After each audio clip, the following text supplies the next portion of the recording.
20 онд ч одоо ковид гэдэг нэг ахтар сардхал гарлаа шүү дээ. Энтэй холбоотойгоор хүний цус их хөтгөрж जैन, холестерин ихсэж जैन. За мөн одоо нэг вирусын гаралтай өвчин шүү дээ. Вирус одоо халдварын шалтгаантай одоо хүний цуснд одоо ферритин гэдэг бодис байдаг да. Төмөр агуулс уурга гэсэн үг шүү дээ. Энэ ферритин өндөрсөх хандлага бол сүүлийн үед бол аюух ажиглагдж байна л да. Ковидын халдвар одоо чинь 1 юм уу 2-оос дээш авч ирсэн. Ковидын халдвар татамжтай авч ирсэн хүмүүс. Тэгвэл ферритин гэдэг энэ төмөр агуулс уурга ихсэд ирэхээр нас харгалзахгүй даралт ихсэж байна.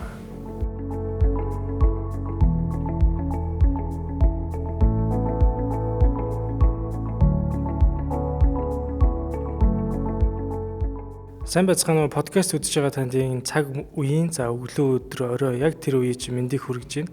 За өнөөдөр бол бид подкастын бас маш сонирхолтой дугаарыг та бүхэнд бэлэн байдалтай байж байна. За та мэдээж подкаст дугаараа цааш нь өргөжлүүлээд үзэхээс өмнө манай сувагт subscribe гэсэн бичиг байгаа.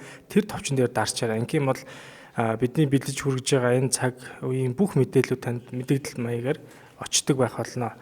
За тэгэхээр өнөөдөр бид яг энэ цаг үед бас нэлээд өндөр хайлтанд байгаа. Ерөнхийдөө хүмүүсийн бас яг энэ дугаарыг бас хийгээсэ гэдэг тэр хүлээлтэнд байгаа тэр дугаарыг бид өнөөдөр хийх чинь. Тэр юу вэ гэхээр мэдрэлийн ядаргаа. За мэдрэлийн ядаргаатай холбоотой ерөнхийдөө мэдрэлтэй холбоотой толгой өвдөлт, нуруу, үе мөчний өвдөлт гэдэг ер нь залуучдсан тэр настай хүмүүстэй бас их өндөр энэ одоо байдаг тэр зүйлийн талаар өнөөдөр бид мэдрэлийн эмчтэй ярилцсан. За тэгээд өнөөдөр та болон бид бүхэнд одоо эрүүл мэндийн боловсролыг за ерөнхийдөө маш одоо энгийн үгээр эмх цэгцтэй байдлаар бид нар хүрэхээр хичээхээр бэлдсэн байгаа. За манай зочин хоморт бол асралт медийн мэлгийн эмч, за анагаах ухааны магистр, за мэдрэл судлалын эмч Отгонбаяр эмч одоо хүрэлцэн ирсэн байна. За танд энэ өдрийн мэндийг хүргэе.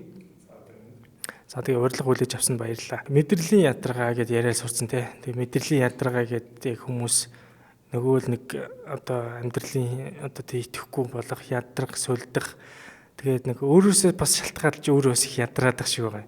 Тэгэхээр энэ мэдрэлийн ядаргаа гэдэг зүйл хоёулаа ярихаас өмнө эхлээд мэдрэлийн эргэтэн тогтолцоо гэж яг юу юм бэ те? Ер нь мэдрэлийн эргэтэн тогтолцоо хүнд одоо яагаад чухал юм бэ гэдэг талаас нь хоёулаа яриагаа эхлэе гэж бодож байна. За тэгэхээр мэдрэлийн тогтолцоо нь бол хүний бие махбодын бүхэл эдийн эргэтнүүдийн за үйл ажиллагаа зохистой одоо системтэй тэнцвэртэй байдлыг хангадаг үндсэнд нэгж гэж бол ойлгож болох байхгүй юу. За тэгээд мэдрэлийн тогтолцоог бол дотор нь бол төв мэдрэлийн тогтолцоо, захын мэдрэлийн тогтолцоо гэж хоёр ангилдаг. За төв мэдрэлийн тогтолцоонд нь болохоор хүний уурга тарих, за нугас. За захын мэдрэлийн тогтолцоонд болохоор тэр нугаснаас одоо тэр бай эргэтэндээ очиж байгаа одоо мэдрэлийн уцлаг одоо зам гэж ойлгож болно л доо. Тэр хэсгийг захын мэдрэлийн тогтолцоо гэж үздэг байхгүй юу. За тэгээд төв мэдрэлийн тогтолцоонд одоо түрүүнд одоо уурга тарих гэж одоо хамрагдана гэсэн чинь тийм. За уурга тарих бол ерөнхийдөө нэг 80-аас 100 миллиард мэдрэлийн хэсээс тогтдог гэж үздэг. За мэдрэлийн хэсгийг бол нэг чинь бол одоо неврон гэж нэрлэх нь шүү дээ. За нэг хэсгээр одоо жишээ аваад үзэхэд бол одоо мэдээллийг боловсруулах төв хэсэг. За тэгээд мэдээллийг гаднаас те хүлээн авах. За одоо хэсэг гэж байдаг. Энийг бол дендрит гэж нэрлэдэг байх нь байна. За тэгээд боловсруулсан мэдээллийг гадагш нь одоо дамжуулах одоо үе мөч одоо эд эрхтэн рүү дамжуулах аксон гэсэн юм хэсгээс бол ерөнхийдөө тогтдог гэж үздэг юм аа. Тэгэхээр мэдрэлийн тогтолцоо чи одоо бидний өнөөдрийн тэг яг хүн амьд байх. Одоо амьд байна гэдэг чинь ямар нэгэн байдлаар өөрийгөө хамгаалах рефлекс илүү ажиллаж гэсэн үг шүү дээ. Хүн сэрүүн байх үеэс эхлээл тэр өөрийгөө хамгаалах одоо ялангуяа тэр стрессийн давуур гэж яриад байгаа шүү дээ. Стрессийн давуур өндөр ялгарна гэдэг чинь өөрийгөө хамгаалах тогтолцоог ажиллаж байгаа гэсэн үг юм билээ. Тэгэхээр тэр болгонд одоо ямар нэгэн байдлаар тэр хүн зам гараа авч илэгч тогтол тэр машин ирж гин үгүй юу? За ямар нэгэн аюултай байдал үүсч гин үгүй юу? За хүн халуун хүтэн мэдрэх энэ бүх зүйл ч өөрөө л мэдрэлийн тогтолцоотой хамааралтай шүү дээ тий. Тэгэлгүй яг зайлшгүй холбоотой тий. Тэгэхээр амьдралын зайлшгүй хэрэгцээтэй зүйл бол өөрөө мэдрэлийн эргэтэн тогтолцоо юм байна. Мэдрэлийн эргэтэн тогтолцоо хэрвээ бүр муудаад ажиллагаа болох юм бол энэ хүн амьдрах ер нь боломж байгаа юу? За ер нь мэдрэлийн тогтолцоо ер нь бүрэн алдагдах юм бол ер нь тэгэл одоо амьгөө болно насваралтаас ялгаагүй юм болно шүү дээ. Яг хагас алдагдахтай хэсэг алдагдах гэдэг энэ болгон янз янз байдаг байхгүй юу. За жишээ нь одоо төв мэдрэлийн тогтолцоо одоо жишээ нь тархинд цус харуулт гэж одоо манайхан бол одоо ер нь нэлээ мэддэг болсон тий. Цус харуулна гэдэг чинь бол тархин дотор бол одоо судас хагарчихыг хэлж байгаа шүү дээ. Хэрвээ судас хагарчихсан тохиолдолд одоо мэдрэлийн төв мэдрэлийн систем одоо мэдрэлийн хэс гимтдэг байна шүү дээ. Гимтснээсээ болоод одоо захын эрхтнүүд болох одоо мөч гар хөдийн хөдөлгөөн хязгаарладаг. Яагаад хязгаарлаж байгаа гэхээр төв хэсэгтээ саатал гэмтэл үүсчихсэн учраас тэр аксон төрөний ярьдаг те дамжуулах хэсэгт нь саатал үүссэн учраас сэрэл мэдээлэл нь дамжихгүй үүнээсээ болоод гар хөдлөхгүй тэгээ саасаалтанд орох нь шүү дээ. Тийм үү. Тэгэхээр их чухал зүйл байгаа зү те. Одоо тэгээд харуулт үүснэ гэдэг чинь яг тэр мэдрэлийнхэн төв тогтолцоог нь өөрөө станц гэж хэлж болохоор тэр тийм шүү дээ. Одоо бол яг хуу техникийн хэлээр бол ер нь одоо компьютераар бол тий төв сервер компьютер одоо гэмтчихлээ л гэсэн үг шүү дээ. Тэгэхээр гол одоо төв нь ханжилгаагүй боллоо тэрхээр тэр тохиолдолд нэг тархин одоо өгцөн хэрнээ зүрхэн ажиллаад байгаа гэж бас яриад байдаг шүү дээ. Тэр хүмүүс ч одоо нэг комд орсон гэж бас нэрлэгдээд байгаа. Тийм. Тэр хүмүүс бол эргэж сэргэх бол боломжгүй гэсэн үг нэг тарих өгсөн бол тий. Тэгэлгүй яах вэ? Төрөний харуултаар ярихад бол одоо ихрэг том хэмжээний харуулт бол хүн одоо шууд насрах тохиолдол үүсгэн шүү дээ. Хэрвээ хагас харвахч дүү бага хэмжээний харуулт бол одоо төр ухаалтаас эргэх загар мөчтийн одоо саажл үүсэхтэй ийм тохиолдлууд гарах нь шүү дээ тий. Тэгэхээр мэдрэлийн эрхтэн тогтолцоо ерөнхийдөө танд бидэнд бүгдэнд маш одоо хэрэгцээтэй зүйл байх нэ. За тэгвэл мэдрэл талаасаа одоо та ингээ үзлэг дээр байгаа юм чи. Тэгэхээр хүмүүс одоо ингээ ирээд үзүүлэхээр одоо яг ямар илүү өвчлөл нь илүү танд одоо давмгаа харагдаад байна. Энэ талаас ойлоос хэлж өгье те. За одоо яг улирлын чанартай одоо бол хавар цаг шүү дээ тийм ээ. Улирлын чанартай авч идэх юм бол одоо мэдрэлийн ядаргаа байж болж байна те. За мөн сүүлийн үед үүний дараа бол одоо төрөл бүрийн толгой өвдөлтүүд за нурууны одоо өвдөлтүүдтэй мэдрэл дарагдлууд за үе мөчтийн өрөвсөлт өвчнүүд те ийм өвчтүүд ерөнхийдөө илүү давмгай байна да. Мэдрэлийн ядаргаа за тэгээд бас тэр толгой өвдөлт үе одоо мөч ерөнхийдөө сайн таны хамгийн ихний ярьдаг үндсэн суурьтай холбоотой өвчлүүд шүү дээ. Тэгэлгүй одоо тархитэй гол одоо сервис тэндээс дамжаад одоо төв зам гэж хэлж болохоор нуруу нугас за тэгээ салбарлаж байгаа нарийн замууд болох тэр нөө эргэтнэлгүй явж байгаа замууд яг бүгдээр хоорондоо хамааралтай нөхцлүүд нь маш хүндэр ирж байна. Тэр дотроо үе мөчний өвдөлтэй хүзүү нурууны өвдөлт толгой өвдөлт тэгээд мэдрэлийн ядаргаа гэдэг чинь бүтэн одоо би бодисын солилцоог хамарж байгаа тэр зүйлийг хэлээд тах шиг юм тий. Мэдрэлийн ядаргаа бол ерөнхийдөө шалтгааны хувьд бол юу яадаг аахгүй юу? Стресс гэж ярьдаг шүү дээ манайхан тий. Зочмог стресс, одоо урт хугацааны архаг стресс. За мөн одоо төрөл бүрийн одоо халдварт вирусын халдварын шалтгаантай эсвэл нөгөө нэг дотоод нөгөө нэг эд эрхтний одоо гэмтэл одоо архах хууч өвчнүүдийн улбаатай тий ийм мэдрэлийн ядаргаанууд үүсдэг байхгүй юу? Ер нь мэдрэлийн ядаргааг бол ер нь анхны хэлгээр невроз гэж нэрлэдэг л дээ. За жоохон дэлгэрүүлээд ярих юм бол одоо зочмог стресс гэдэг чинь одоо яг нэг богино хугацаанд одоо хүн одоо айжж очихч байд юм уу те. За арга эрт нь одоо хүн насрахч байд юм уу эсвэл одоо юу гэдэг залуу хосууд бол одоо салж хагасгч байд юм уу те. Ийм нөхцлөөс одоо зочмог стресс үүсэх тал байдаг байна шүү дээ те. За урт хугацааны стресс гэх юм бол одоо байнгын ажлын байрны одоо дарамтч гэдэг юм уу. Урт хугацаанд одоо нэг байнгын те сэтгэл төвшөөсөн юмнаас болоод одоо архаг стресст ордог. Энэ болгоно ч одоо мэдрэлийн ядаргаа үүсэх нэг нөхцөл бүрддэг гэж хэлж болно. За тэгээд энэ бол ерөнхийдөө бол сэтгцийн талаас байна шүү дээ тий.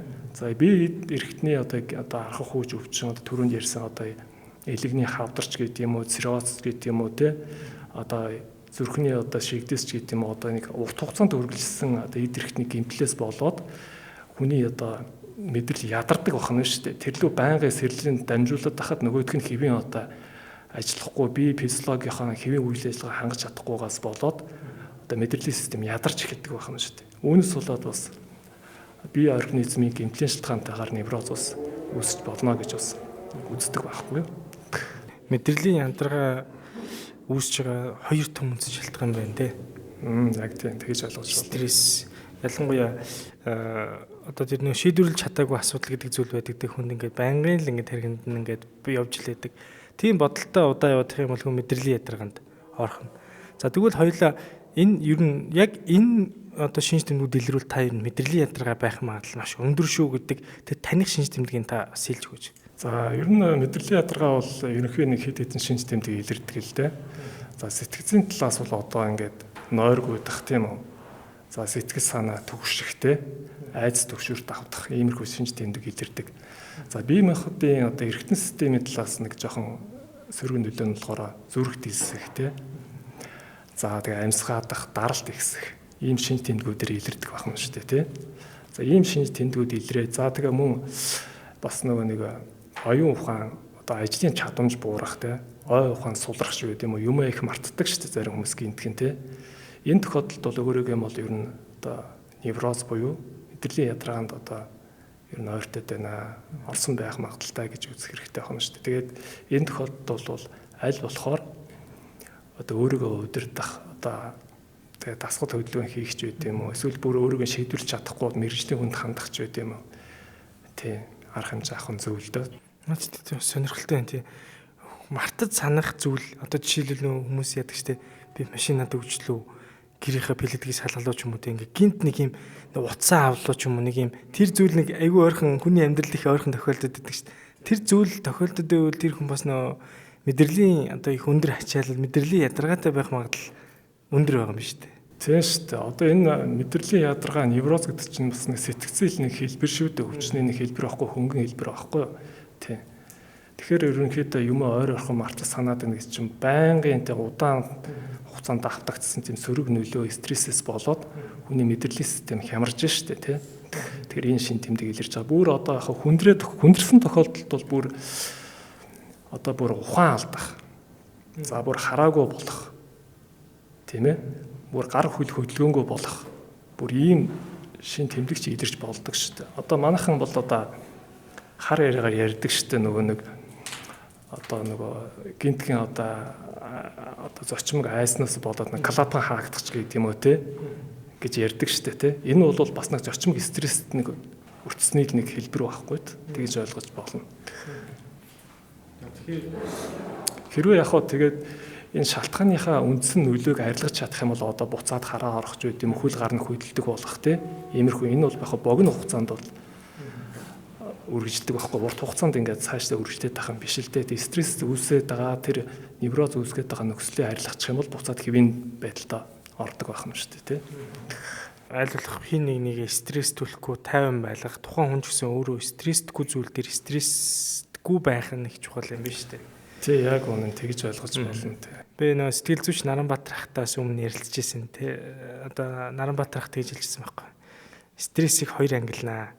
Огт стрессгүй хүн бас хөгждөг юм байна л да. Нэг нь эрг стресс, нэг нь сөрөг стресс. Эрг стресс байна гэдэг чинь хүн ядаж одоо би илүү сайн сурах хэрэгтэй тий. Одоо нөө эмчнэр бол доктор одоо цаашаа ингээл илүү сурах, илүү юм мэдхийг хүсэж байна шүү дээ. За өөр хүн бол илүү ингээд амьдралаа сайжруулах тий, өөр хөвгтөө илүү таатай байх талаасаа эрг стресс нь байх юм бол хүн ингээд хичээдэг юм байна. Сөрөг стресс нь их байх юм бол нөгөө эрг стресстэйгээ ингээд нийлээд тий альчгүй болно гэдэг шиг тий. Стрессдгүй юм дээр стресстэй дэж болохгүй. Энэ хоёрыг ялгаж салгахгүй бол зарим хүмүүс нэг огт стрессгүй байх хэрэгтэй гэж ойлгоод байгаа бол аль нь эргийн өнөөдөр аль нь сөрөг стрессийн гэдгийг ойлгочоод зааг нь ойлгочоод нөгөө эрг стресс дээр илүү гоё төвлөрч төлөвлөгөөтэй байх хэрэгтэй зүйлийг л ярьж ирсэн л та. Тийм тийм. Ер нь бол яг хүн гэдэг юм чинь ерөөсө байнгын одоо нийгмийн харилцаанд орно шүү дээ. Тэгэхээр байнгын идэвхтэй байна гэсэн үг байхгүй юу? Хэрвээ одоо ингээд стресстгүй байя гэдэг одоо нөгөө нэг гэртээ одоо нийгмийн харилцаанд орохгүй одоо удаан суугаад эсвэл одоо ажлыг ядраад одоо тий ядаргаанд орохгүй гэдэг одоо ингээд ажил хийхгүй суугаад байвал хүн бас давхар стресст хэлдэг байхгүй юу неврозд ороод тий зүгээр суугаад иж бас болохгүй байна шүү дээ тий гэсэн. Одоо яг ажил хийхгүй ч юм уу яг удаан гэртээ байж байгаа хүн их стресст ороод идэг шүү дээ ер нь. Тэгээ шүү дээ. Өөрийгөө тэр хүн нөө хөгжихгүй байх гэдэг нэг тийм зүйл байгаад тах шиг үнтэй. Тийм тэр бол сэтгцийн талаас бас нөлөөлж яах гэсэн үг. Бие организмын талаас нөлөөлж байгаа шүү дээ. Хүн чинь ингээд хөдөлгөөнгүй байгаа дахин зүрх судасны систем хүртэл одоо доголдоод эхэлдэг шүү дээ. Тэгэхээр түрүүнд ярьсан шүү дээ сэтгцийн шалтгаантай, бие организмыг эмнэлгийн шалтгаантай гэдэг те. Тэгээ энийг бол яг нарийн тим ийм гэд бас онцлогоо тодорхойлоход бол энэ бас сүүлийн үед бол яг тийм тооцож гаргасан юм бол судалгаа байхгүй л дээ. Ерөнхийдөө бол юм тийм чиг хандлага байна гэсэн үг байна шүү дээ. Одоо Facebook дээр одоо баг өнөөдөр сонсож байгаа хүмүүсээс мэдж байгаа нэг дайнд явсан хүний зураг байсан шүү дээ. Та тэрийг харсан уу? Харсан бах те. Яг нэг дайнд үлээ 1-2 жил маш ойрхон дайн болохоос өмнөх зураг гэсэн чинь амар ингээд үрчлээ бүх юм айгүй гоё залуу. Дайн болсон гэсэн чинь 1 илүү 2 жилийн дараа байсан чи бүр яг бараг тэр хүний аавч гэж хэл болохоор юм шиг тийм хурдан хөшөрлөө өвдсөн. Маш өндөр стресстэй байгаа нөхцөлд хүн яаж хөшөрч болдгийм бэ гэдэг тэр зурган дээрээс бас харж болохоор юм байл л дээ. Тэглгүй яхаа. Хүний одоо өөрийнх нь стресстгүй байх байна гэдэг чинь одоо өөрийн одоо амьдралдаа үдэд туулсан орчин тэгээд одоо боловсрал тий боловсролын төвчин бас хамаарх нь шүү дээ тий. Одоо хийж байгаа ажил ч байт юм уу тийм үү. Одоо мэдээж хүнд одоо ажил хөдөлмөр одоо хийдэг одоо хоолын тээврийн жолооч байт юм уу эсвэл одоо шүүх цагдаа хүмүүс ч байт юм уу те ноцтой юм байнга сэтгэл төвшин одоо тийм ажил хийдэг хүмүүс бол амархан стресстэй те хөгшрөх юм тохиолдол бол гардаг л да тийм учраас одоо тэр хүмүүсийг нийгмийн талаас хүртэл харж үзэх нь амархан бага одоо залуу наснд тэтгэврт гаргах ч байдаг юм ийм харж үздэг шүү дээ тий энэ ч юм бол судалгаагаар тогтоогдсон зүйл учраас тий одоо тэгэхээр мэдрэлийн яндаргаа яаж үүсгэх талаар хойлоосоо яг хүмүүсийн баг нийтлэг байдаг шинж тэмдгүүдийг сонсогдож штэ. Одоо мартаж санах. За тэгээд стрессүүд архаг болон цочмог стресс ордог юм байна. За тэгээд бие махбодын архаг хууч өвчлөлүүд ч ордог юм байна. Өмнө би тархлааны сэдвээр манай доктор орж ярихдаас яг нэг зүйлэнд болохоо олжвол бүх юма татаад унгачдаг талаараас ярьж байсан. Тэгэхээр тэр зүйл бол одоо яалтчгүй үнэн байна. За тэгээд бас энэ зүйлийг би асуух гэдэг юм л да. Ялангуяа нэг хаврын цагт хүмүүс чинь бас мэдрэлийн ядаргаанд их орж ийнө гэж өөрсдөө онцлоод ч юм уу ингээд яваад идэг, имлэг дэр хийрээд идэг. Ачаал ч гэсэн хаврын цагт ерөөдөө их байдаг байх. Энэ тал дээр нөгөө шимт хичээлийн дутагдал гэдэг зүйл одоо эсвэл тэр нойргүдэл гэдэг зүйл ч юм уу ингээд тохиолдоод хүн бас мэдрэлийн ядаргаанд орох одоо зүйл нь хэр байдаг юм бол шалтгаан яг уу ер нь бол тэгж үздیں۔ Улиралтай холбоотой гэж ер нь үздیں۔ Яа тэгэхээр одоо хавар цаг бол яг нь өдөр уулздаг байх нь шүү дээ. Одоо нэгдүгürt одоо хүний одоо амрах цаг нь багасаад ажиллах цаг нь ихсэж байна тийм үү. За хоёрдугаарт болохоор одоо улирал өөрчлөгдөж шүү дээ. Тийм ээ. Тэрнтэй холбоотойгоор хүн бол арай стрессдэх нөхцөлийн нэг хэлбэр одоо нөхцөл болж өгж байна гэж бол ер нь ойлгож тэгж үздэг. Гэхдээ яг хуу заавал бас хаварч байхгүй л дээ ер нь улирал харгалзахгүй бай ер нь үүсдэг ер нь эмгэг штэ тий. Ахаа түрүүний хэлдгээр бол яг хуу тэгээ хавар бол тий. Ахаа тавтаа хэлгээд цагаагаар за тэгээд улирал одоо содогдох дээр одоо хүний ажиллах орчин одоо юу гэдэг ажлын тий хугацаа тий тайм өөрчлөгдсөнтэй холбоотой гэж бас үзэгдэх код байдаг тийм. Одоо дулаан ороод ч юм уу 100 болохоор хүмүүс чинь одоо 9 10 цаг чинь гадаа гигээтэй байдаг шүү дээ. Өвөл чинь бүр харахгүй болсон. Өвөл ер нь хараад их дээрт орондоо орж унтаад байдаг.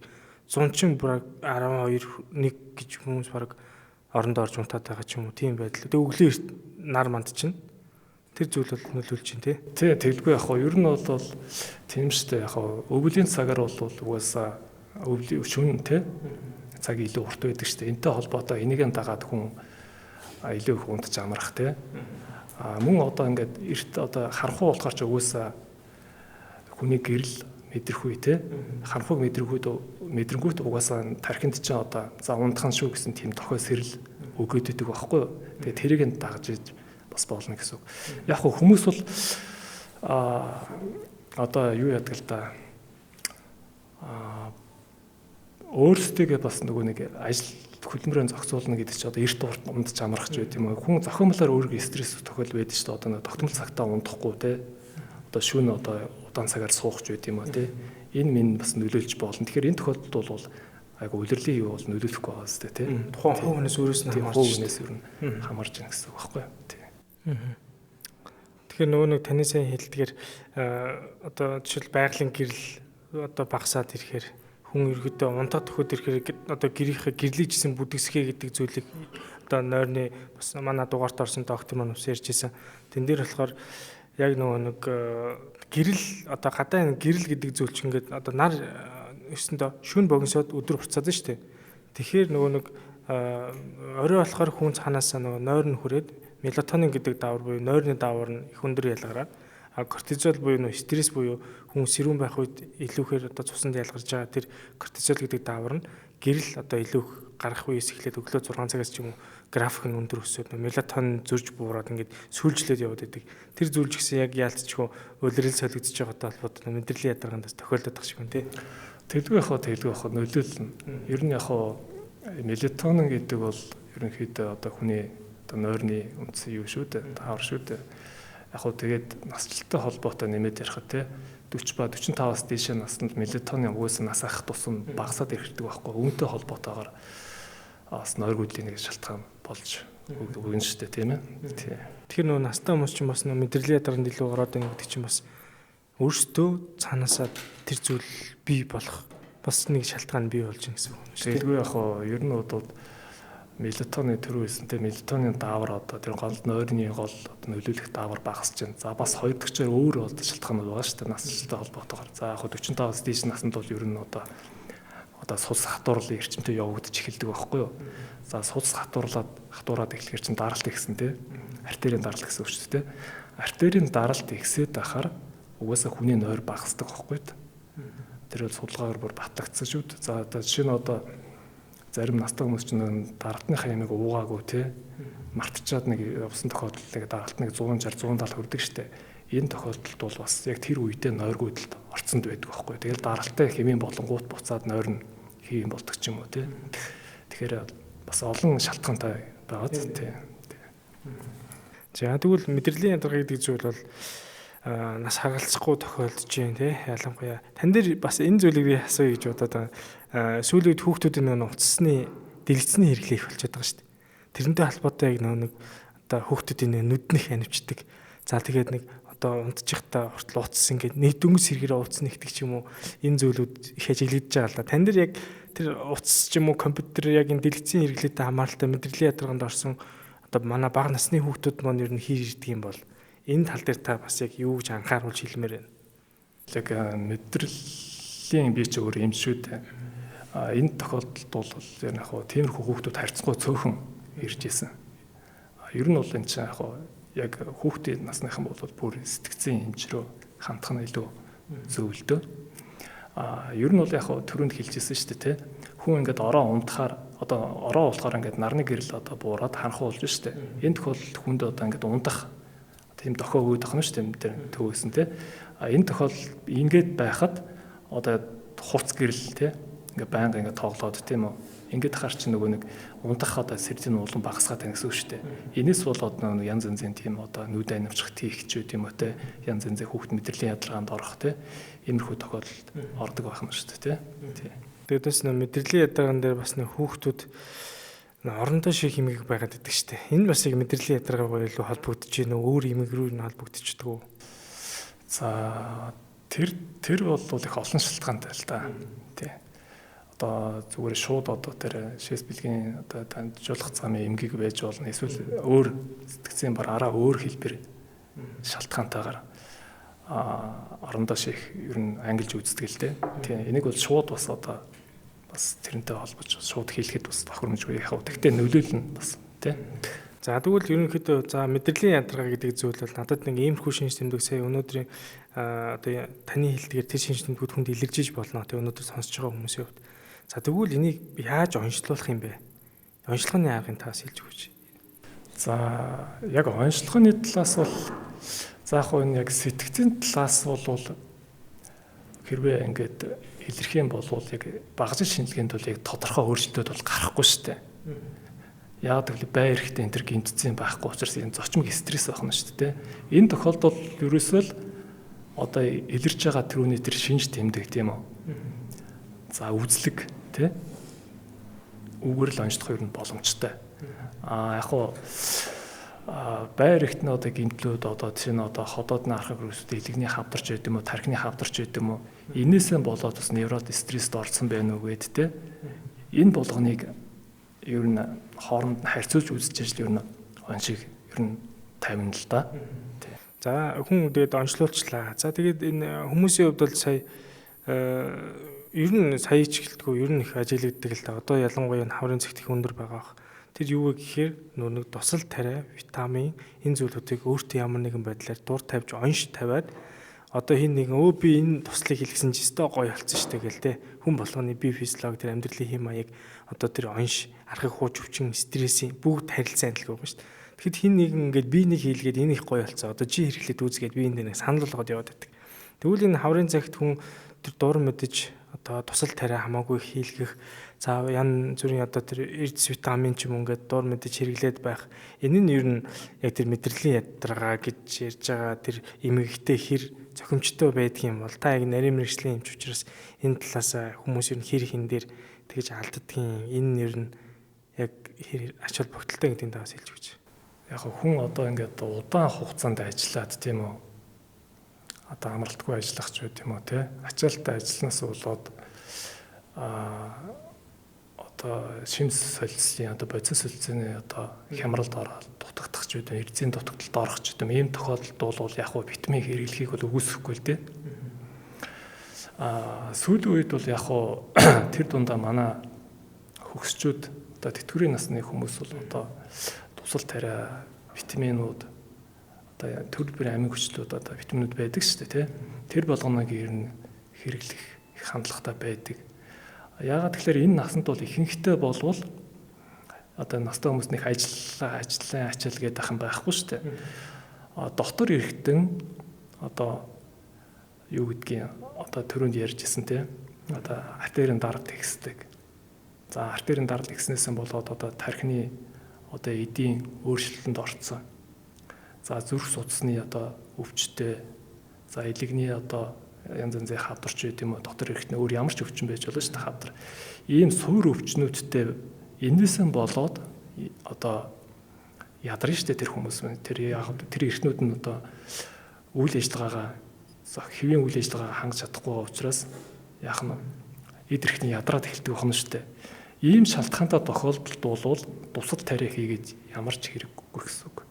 Бүр одоо чинь элегний хавд ямар нэгэн хавдартай хүн бол одоо витамин хэрэглэх юм бол тэр хавдрыг улам одоо дэмждэг гэсэн үг байна шүү дээ. Одоо томруулна тэр өвчний явцыг ихсгэх нь одоо явцыг түргэсгэх гэсэн үг байна шүү дээ. Тийм сөрөг нөлөөтэй байхгүй. Тэгэхээр яг шалтгаанаа маш зөв тодорхойлуулж ээж ер нь тусад тариаг ер нь имжлэхийн зөв шүү. Ер нь бол нэг тийм юугүй нэг хийхээс зайлсхийх хэрэгтэй гэж ер нь ойлгох хэрэгтэй. Ер нь бол яг хуу манай Монголд л ерөнхийдөө энэ хандлагатай байдаг шүү дээ.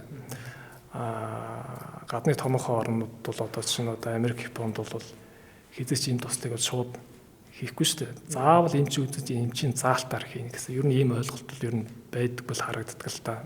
Тийм. Манайд бол яг хуу иймэрхүү хандлагууд бол сөрөг нөлөө байдгаа. Тийм.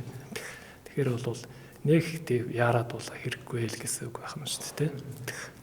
Мэдээж тэр эмчийн заалтаар хүн хийлгээд байх юм бол энэ зөв юм байна. За тэгвэл тусал тариа одоо витамин ч юм уу хэрэглэх тийм одоо тодорхой хэмжээний заалтууд гэж байгаа хэл та. Таны хувьд одоо хүн тодорхой хэмжээний эмчилгээ зөвлөхдөө заалтууд дээр ерөнхийдөө ямар зүйл илүүхээр одоо баримтлаад за энэ хүнд яг энэ үед л ер нь тусал тариа эмчилгээ энэ нь илүүхээр үр дүнтэй шүү гэдэг тэр зүйлийн таваас нэг тодруулаад өгч товчгоо. Одоо жоохон залуу наснд яриа л да тий. За 30-аас 40 орчим насны хүн одоо ингээд одоо хүн дээр ярий. За тэр хүнийг бол одоо ингээд одоо би ингээд ядраад байна гэж зөөрө хилээд орж ирнэ штэ. Тэгэхээр бол түрүүний ярьжсэн асуумж авах нь штэ тий. За ямар шин тэмдэг илэрч байгаа юм. За үзлэгээр юу илэрч байгаа юм тийм үү. Архаг хууч өвчин юу байна тий. Энэ болгоныг нь үзээд хэрвээ тэр хүнд одоо ямар нэгэн биеийн талаас органик тийм одоо өвчин, суур өвчин байхгүй тий. Үнэхээр тэр хүн одоо ажлын ачаал ихтэй олон цагаар ажиллаад тийм үү. Энэ тохиолдолд бол одоо тэр хүн одоо нойргүйдэлд орох тийм ээ. одоо зүрх судасны систем одоо жоохон доголдоох пульс ихсэх ч юм уу ийм шинж тэмдэгтэй тохиолдолд болвол яг хуу витамин эмчилгээ тусал тариа хийж бол үүсэхгүй болох юм шүү дээ тий. Харин эсрэгээр ямар нэгэн байр ихтний гэмтэлтэй харах хууч өвчнөд тохиолдолд бол юу юугүй одоо ингээд тусал тариа хийхгүй байх нь шүү дээ. Тий. Тэгвэл бол яг тийм нарийн ингэн гэсэн тийм өдөржимд заалтууд бол ер нь одоохондоо хараахан яг энэ неврозтэй мэдрэлийн ядаргаа стресст бол байхгүй л тий. Ерөнхийдөө үзэл одоо зовөр үзлэгээсээ дүгнж яагаад ерөнхийдөө хийнэ гэсэн үг. Асралт мэд-эмнэлэг нь Баянгол дүүрэг 4-р хороо Алтай хотхны баруун талд байрладаг. Амбултоор болон 200 ортой хэвтэн эмчилүүлэх боломжтой. Мөн манай эмнэлэг чих хамар хоолой, хавдар, уламжлалт эмчилгээ гэх мэтлэн эрүүл мэндийн цог зүйлчлэгээ үзүүлэхээс гадна хамгийн сүүлийн үеийн уншилгооны хиймэл оюухан дээр суурилсан бүтэн биеийн MRI тохиромжоор ажлын өдөр 8-аас 22 цагт, бэм гарагт 9-өөс 15 цаг хүртэл үйлчилж байна. Бид танд шаардлагатай үзлэг уншилгоо, эмчилгээ, мэс аслыг нарийн мэрэгжлийн мэрэгсэн чадварлаг баг хамт олон хийж гүйцэтгэн. Асралт мэд нэгдсэн эмнэлгийг зорин ирж, эрүүл мэндийн даатгалаар хөнгөлөлттэй үнээр үйлчлүүлээрэй. Эрүүл мэндийг дэмжих ажлагч янзтай ясны шүл хамтран ажиллаж байна. За тус ясны шүлний хувьд бол Монгол орны одоо зэрлэг байгальд одоо бэлчээрлэж эдээшсэн одоо айл болох тэр шимтээ одоо өвсийг одоо олж идсэн тэр үхрийн булууны яснаас дэлхийн дэвшилт технологийн аргаар гаргаж явдаг. За үүнд бол хүний бид хэрэгцээтэй тэр уураг, амин дэм, эрдсүүд бол агуулж идэг. За мөн одоо химийн нэмэлт болон нөөцлөгч бодис бол агуулаагүй байж байгаа. За ялангуяа хүмүүсийн хувьд бол тэр ядраад, сүлдаад ямар нэгэн байдлаар тэр одоо тамир тэнхээ муудаад байгаа эдгээр хүмүүсийн хувьд бол илүүхээр тэр тамир тэнхээгээ нөхөх аль болох хүнсээрээ эрүүлжих тэр зүйл нь бол өөрөө тэр ясны шүл бол байдаг юм аа. Тийм учраас одоо тэр бага насны хүмүүс болон залуучууд өндөр настай хүмүүс бол ясны шүлийг бол бас тогтмолсаа хэрэгжилж байгаа гэдгийг зөвлөх байна. Эмээр бус хүнсээр одоо ангаах, шидэж орвол янзтай ясны шүл. 100% байгалийн гаралтай аяг таваг угаагч хөөс доктор Уна өөх тосыг хоромхон зорт задалж сав суулгыг гялалзуулна. 3 дахин химнэлттэй мөн олон төрлийн нэм бактерийн эсрэг үйлчилгээтэй учраас хүүхдийн угаж, жимс, хүнсний ногоо зэргийг угаахад тохиромжтой. Өнгө үнэр оруулагчгүй байгаль дээлтэй доктор Уна аяг угаагч хөөсийг хэрэглэж гэр бүлээ болон их дэлхийгээ хайрлаарай.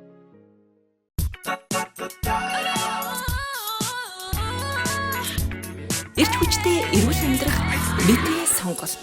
Хаалгай шампунь.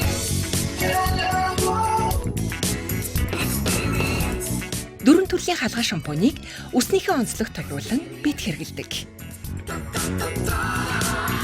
Эрүүлэр үсээ хайрлая.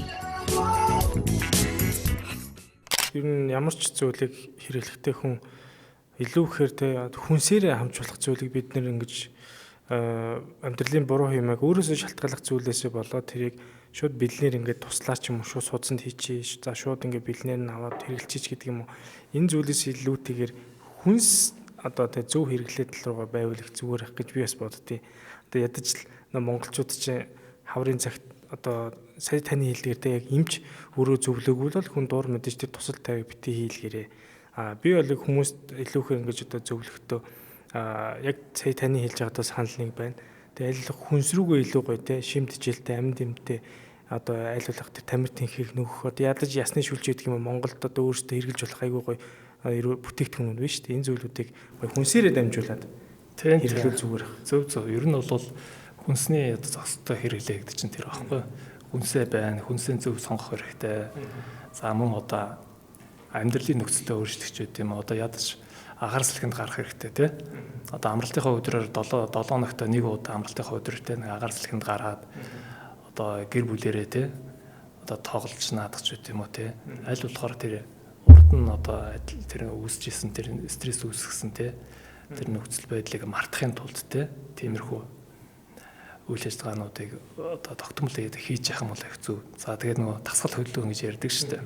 Энэ бол одоо гадаа гүүхч үү юм уу те агаар салхин цаахан гүүх те иймэрхүү одоо арга хэмжээнүүд бол авч болно тий болно гэж юу үздэг юм тий.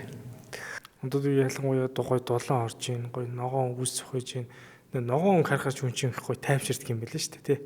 Тэгээ дээрэс нь хүчил төрөгч. Энэ одоо манай хот чинь утаагүй болчихно. Дээрэс нь гой ногоон өнгө хараа явчихна.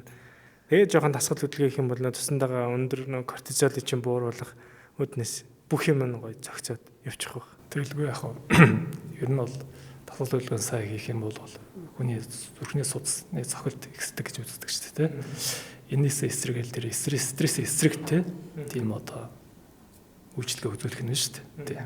Тэгэхээр нөө мэдрэлийн яндаргааны та яг одоо энэ шинжтэндгүүд ч юм уу те илүү ихээр илрээдэвэл тэр хүн ер нь эмчэд очих ёстой шүү гэдэг тэр зүйлийг хоёлаа хэлж өгөөд яг энэ сэдвүүд дуусгаад дараагийн яг чухал сэдвүүрийг хоёлоо оруулж. За ер нь бол 6 сар ба түүнээс дээш одоо ингээд нойргүйдэлт үрээд байгаа тийм үү. За сэтгэл их төвшээд байгаа тий.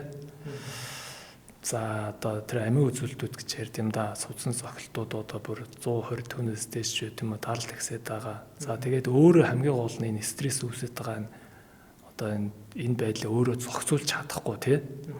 Ямар нэгэн тусламж хэрэгтэй тохиолдолд бол одоо мэрэгжлийн хүнд бол хандхаас өөр арга байхгүй. За ядаж нэг сэтгэл зүйчд ханддаг ч юм уу тий. Тийм гэсэн үг. Тэгэхээр хоёулаа сая ярианыхэнд таасаа яг ямар төрлийн хүмүүс ямар эмэг илүүхээр тохиолдож мэдрэлийн эмчтэр ирээд байна гэсэн чинь та яг нэг толгойн өвдөлт гэж ярьлаа тий. Ер нь яг тэр чинь нэг төв мэдрэлээсээ дагаа явж байгаа тэр мэдрэллүүд нь ингээд салаалж байгаа хэсгүүд нь өвдөд нь шүү дээ тий. Нуруу үе мөч гээд. Тэгвэл хоёулаа энэ хэсэг тэр толгойн өвдөлтийг илүү яриа. Хүмүүсийн толгойн өвдөлт гэдэг бол маш нийтлэг зөвөр. За тийм дотор хоёулаа мэдрэлийн гаралтай толгойн өвдөлтийг жоохон ялгаад гоё хүмүүст ойлголтыг өгчээ. Тэгвэл мэдрэлийн гаралтай толгойн өвдөлт гэдэг зүйлийг яг энийг хэлнэ гэдэг тодорхойлтыг нийлээд өгч. За яг хоо ер нь бол тэгэл толгой өвдөж байна гэдэг чинь ер нь л тэгэл мэдрэлийн ер нь гаралтай ихэнх шалтгаан л мэдрэлийн гаралтай толгой өвдөлт байгаа шүү дээ. Яг хоо толгой өвдөлтүүд бол доктор их олон шалтгаантай байдаг. За түрүүнд хэлсэн одоо невроз, стресснээс болоод толгой өвдөж болно.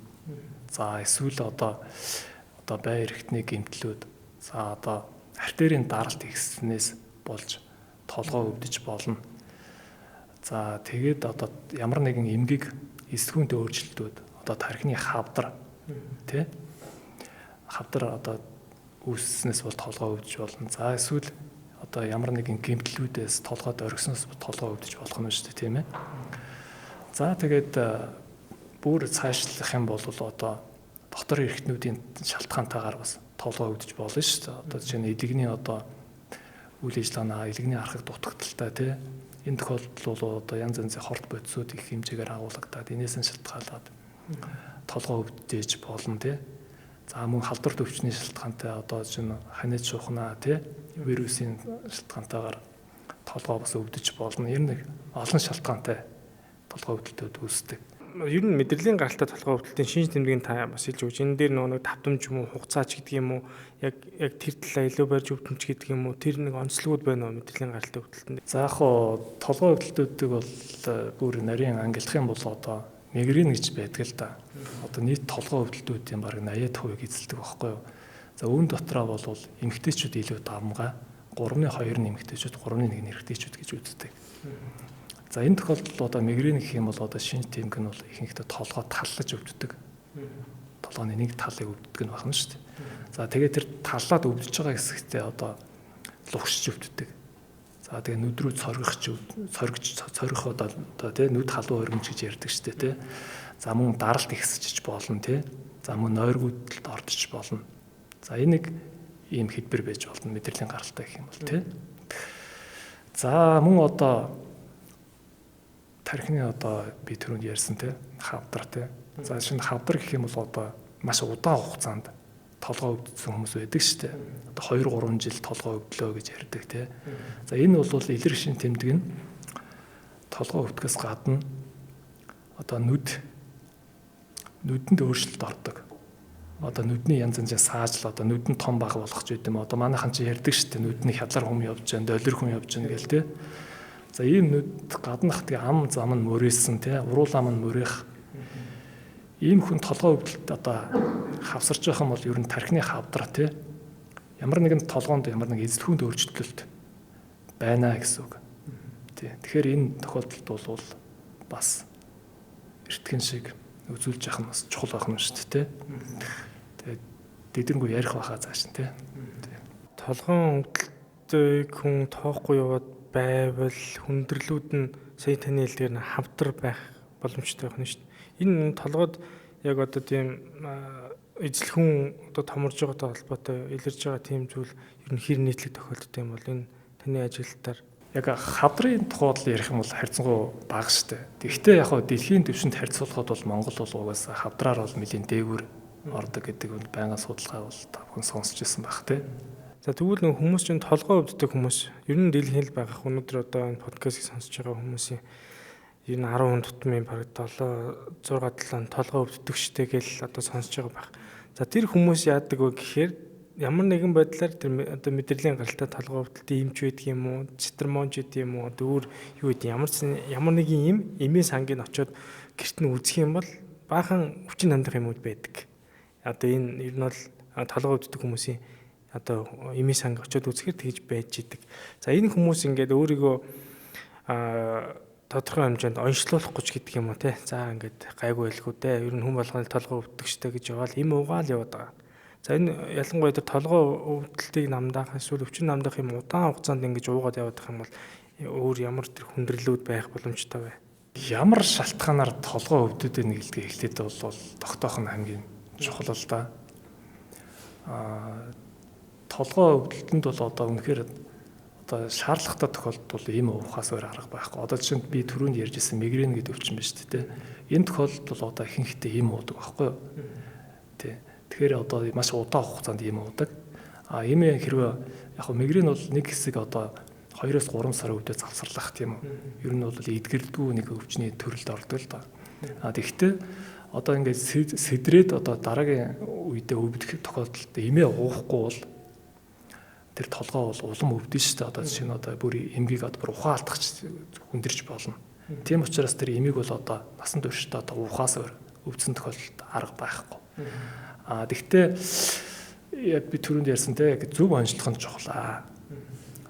Их олон шалтгаантай. За жишээ нь л одоо манай залуучууд сүүлийн үед одоо их залуужаад 30-40 наснаас бол даралт гисэд нь шүү дээ. Даралт гиснээ мэдэхгүй толгой өвдөд байна гэд даралтны юм уугаад байх тохиолдол байдаг байхгүй юу. Тэгвэл даралт гисэд толгой өвдөж байгаа тохиолдолд бол өвдөлт намдах юм уугаад яг намдаж болно. Гэхдээ үндсэн шалтгаан биш шүү дээ. Тэр бол улам л дайнжир нөхөөс бол сайжрах юм бол байхгүй. Тэр хугацаанд бол яг хүчээр те толгой өвдөлтөх юм уугаад бол намдаж болох юм шүү дээ тийм үү. Тэгэхээр яг юунаас болоод толгой өвдөд байна гэдгээ нарийн эхлээд эмчид үзүүлж ээж тэр имээ уух нь хамгийн чухал байдаг байхгүй юу. За жишээ нь одоо сүүлийн үед одоо за 20 онд ч одоо ковид гэдэг нэг ахтар сард гарлаа шүү дээ. Энтэй холбоотойгоор хүний цус их хөтгөрж जैन, холестерин ихсэж जैन. За мөн одоо нэг вирусын гаралтай өвчин шүү дээ. Вирус халдварын шалтгаантайгаар одоо хүний цуснд одоо ферритин гэдэг бодис байдаг да. Төмөр агуулсан уурга гэсэн үг шүү дээ. Энэ ферритин өндөрсөх хандлага сүүлийн үед бол аюух ажиглагдж байна л да. Ковидын халдвар одоо чинь 1-2-оос дээш авч ирсэн. Ковидын халдвар татамжтай авч ирсэн хүмүүс. Тэгвэл ферритин гэдэг энэ төмөр агуулсан уурга ихсээд ирэхээр нас харгалзахгүй даралт ихсэж байна. Тэгэхээр яг нөгөө залуучууд чинь толгой өвдөд байна. Даралтаа үздэггүй. Нөгөө даралтны юм уугаа яваад идэг.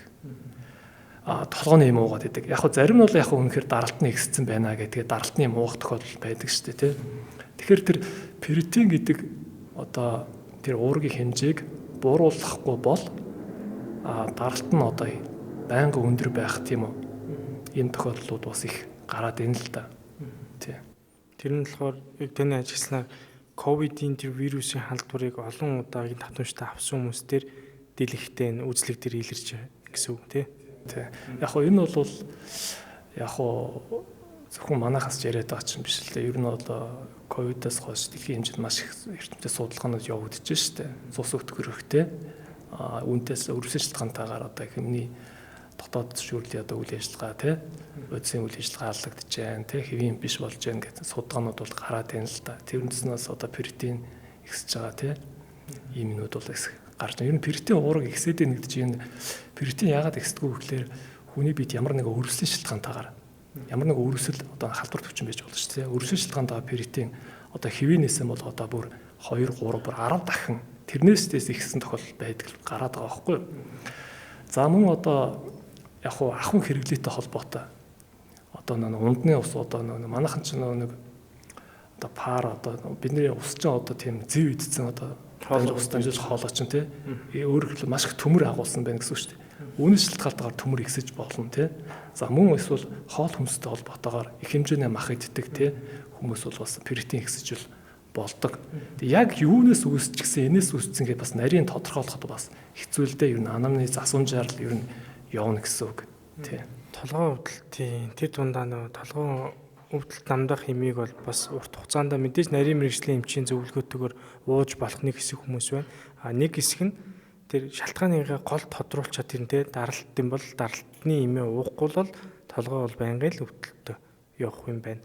Тэгэхээр ер нь бол өвдөд байгаа бол нарийн мэрэгжлийн эмчтэр их нээлжинд хурж ирээд үзүүлэх л ёстой юм байна. Тий, ер нь бол урт хугацаагаар толгой өвдөд байгаа тохиолдолд үзүүлэх нь их чухал шүү тий. Урт хугацаа гэдэг нь за урт хугацаа гэдэг нь бол одоо жишээ нь одоо юу гэдгийг нь 2 сар ч үгүй юм уу түүнээс дээш одоо ингээ өвдөд байгаа тохиолдолд бол одоо эмчд үзүүлэхгүй л ямар нэгэн суур өвчин байх юм бол цаг хугацаа алдах ч үгүй юм уу тий. Тохиолдол гарна шүү дээ. Тэгэхээр ер нь үзүүлсэн л хамгийн оновчтой гэж ойлгож байна тий. Толгой өвдөлтийг онцлогоог нь би бас илүү ярих гэж бодож байна. Хүмүүс ер нь толгой өвдөлтийг ингээд хид хідэн одоо үцлэг хийлгээд ингээд одоо өөр ямар эмнэлэг гэдэг тэр бүрийн эмнэлгүүдээр явлаа. Оншин тодрохгүй маа гэд ингээд толгойн өвдөө яваад хүмүүс байдаг. Тэгэхээр яг толгой өвдөлтийн үед яг ямар одоо онцлогоонуудын аргуудыг хэрэгжилж хүн тэр одоо зүйлийг мэдэх боломжтой вэ гэдгийг таас хэлж өгч. Тэгэхээр нэгдүгürt бол мэдээж асуумж үзлэг бол орох нь шүү дээ. За үүний дараа лаборатори шинжилгээ үзүүлнэ. За цусны шинжилгээ авах нь шүү дээ. Тэр тухайн нөхцөл үзэж байгаа юм чинь эмнэлзүү шин тэмдгээс нь хамааран лаборатори ямар шинжилгээ авах вэ гэдэг юм бол өөрөө тогтоож болно. За хоёрдугаарт нь багажин шинжилгээнүүд одоо энэ дотор одоо толгойн MRI шүү дээ. Толгойн MRI, CT, за мөн одоо сүүлийн үед судасны одоо сусыг шалгадаг тархи цусны өнгөтэй яхаа гэж ярьдیں۔ Duplex. За тэгээд тархины захлагын эмчилэгч гэдэг юм уу те. Ийм багажуудын тусламжтайгаар тогтоодог. За тэр багажин шинжилгээний дотор энэ толгойн MRI те тархи цусны Duplex гэдэг энэ шинжилгээнүүд бол маш хүчрхэг шинжилгээ гэж ойлгож болно л доо. Тархины доторх бүтцээ тэгвэл тэр чигт нь бүгдийг нарийн зүсэд харчиж байгаа байхгүй. Ямар нэгэн эмгэг бүтэц өөрчлөлт байна уугүй юу гэдгийг шууд тогтоох бололцоотой байхгүй. Энэ үрэн дааталтай гэсэн үг юм. Одоо тэр онцлогооны одоо таны сайн ярьдаг энэ онцлогооны арга нь асралт мэд эмнэлэг дээр байдаг уу? Манайд бол ерөнхийдөө энэ шинжилгээнүүдийг бүгдийг хийж байгаа. Лабораторийн шинжилгээнүүд байна. За дөрвөн онцлогооны шинжилгээ буюу толгойн MRI, за компьютер тэ Duplex гэдэг бүх ер нь нарийн шинжилгээнүүдийг сүүлийн аппаратуудаар онцолж байгаа. Бид толгой өвдөлтөөр сая нэг зүйлийг бас эргэж асууя гэж бодлоо л да. Би өмнөх яг энэ подкастн дээр орсон бас асралт мэд эмнэлгийн чихамар хоолон эмч орсон. Тэр эмчтэр ярилцж яхад нэг хамрын таславч мөрөл буюу хамрын байнга битүүрэл бол өөрөө бас толгой өвдөлтийн үндсэн зөвөр болж байгаа. Ягаад гэвэл хүчил төрөгчийг тэр хүн гүйц давж чадахгүй байна. Хамраараа нэг удаа амьсгалах нь амаараа 10 амьсгалтаа тэнцдэг гэж ярьжсэн. Тэгэхээр бас энэ толгой өвдөлтийн шалтгаанаас хамрын битүүрэл орж байгаа юу? Тэ орлого яг хөө ер нь бол манайд бол ер нь хамрын битүүрлүүлэх нэг өргөнд одоо хамрын мөрөлт гэж ярьдیں۔ Да. Хамрын мөрөлтийн шалтгаантайгаар бол хамар одоо салт хавгнаад за үүнээсээ болоод нөгөө нэг тархинд очих хүчил төрөгч мэдээс багасна шүү дээ. Хүчил төрөгч багасаад ирэхээр хүний толгой өвддөг. Тийм. Тэгэхээр энэ одоо чинь хамрын битүүрлийн шалтгаантай хүчил төрөгчийн шалтгаантай толгой өвдөж байгаа тохиолдол бол хүн нойргуудах ч байт юм уу те. Толгой инхэнхдээ дүүрж өвддөг л дээ энэ тохиолдолд. Тэгвэл толгойн өвдөлтөд мэдрэлийн гаралтай ч юм уу энэ толгой өвдөлтийн үед ер нь ямар эмчилгээнүүд илүү их явагдаж байна? Үүнээс сэргийлэх ямар арга замууд байна? Мэдээж эмчилгээн дээр бол одоо тухайн үеийн одоо эмч үзээд те ямар зовөр байна оншийнхэн дагуул эмчилгээ явагдана шүү дээ. Шалтгааныхаа эсрэг эмчилгээнүүд явагдана гэсэн үг шүү дээ.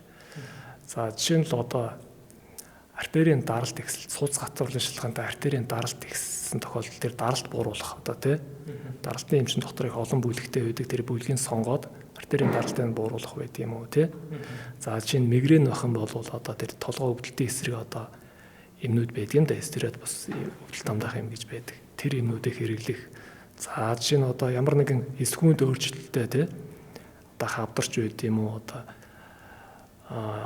өөр одоо тархины эдисийн одоо өөрчлөлттэй одоо тархамл хатуурч байд юм янз бүрийн өвчнөд байдаг л да. Энэ тохиолдолд бол тэр яг чиглэлээр эмчилгээнүүд нь өөр явагдана. Тий. Тэгээ энэ талаар бол яг одоо бол бас яг тим гэдэг нэрийг бол одоо ихэд бол бас жоохон зохимжгүй байх тийм ээ.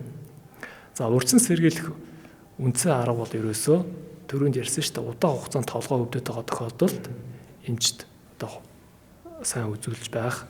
За ямар нэгэн одоо толгой өвдөх үндсэн шалтгаан болсон одоо стрессж байд юм уу? За түрүүнд ирээдсэнтэй хамрын битүүрлж байд юм уу? Тэр дарал ихсээд байгаа уу тэрийг одоо тий одоо хэвийн байлгах төвшөнд одоо анхаарах хэрэгтэй байх нь шүү дээ тий. Ингэж чадах нь урьдчилан сэргийлэх нэг нөхцлүүдийн нэг хэлбэрүүд гэж ойлгож болно да.